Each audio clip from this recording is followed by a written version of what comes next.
Ils ont toujours été la catégorie la plus rebelle au respect des gestes barrières.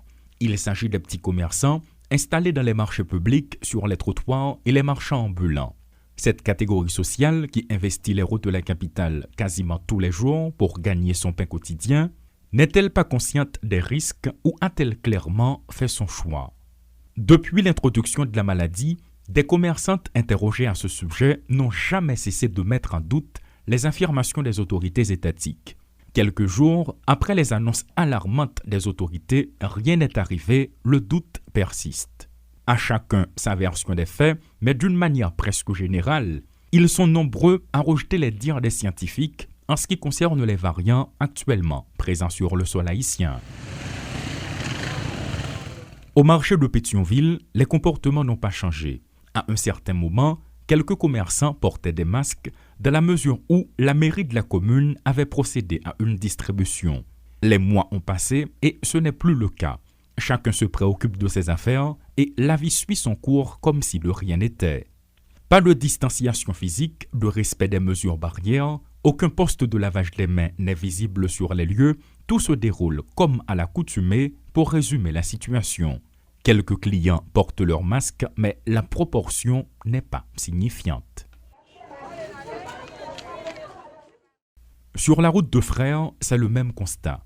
Interrogés, les petits commerçants avancent de multiples raisons pour justifier leur comportement.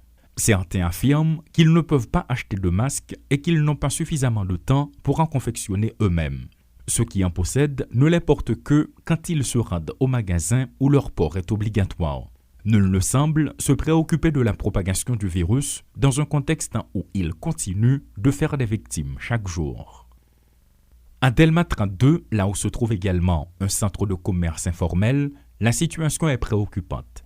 Des interrogés disent qu'ils sont allergiques au port du masque, d'autres indiquent qu'en ce début de saison chaude, ils ne peuvent se déplacer avec un masque sur le visage. D'un autre côté, sans fournir d'explications, il y a ceux qui se montrent seulement réticents. Des contrevenants vont plus loin dans leur réflexion en évoquant les victimes de la maladie. Dans leur raisonnement, les autorités étatiques tiennent toujours le mauvais rôle. Nul besoin d'ajouter quoi que ce soit en ce qui concerne la disposition des petits commerçants. Le constat saute aux yeux et suscite pas mal de questions. Pour certains, c'est inquiétant. Pour d'autres, par contre, c'est à se demander s'il y a une pandémie dans le pays, malgré l'état d'urgence sanitaire déclaré et qui est en passe d'être renouvelé. Au milieu de tout ça, aucune sensibilisation n'est remarquée. Dans le secteur du commerce informel, selon les constats qui font peine à voir, une question se pose.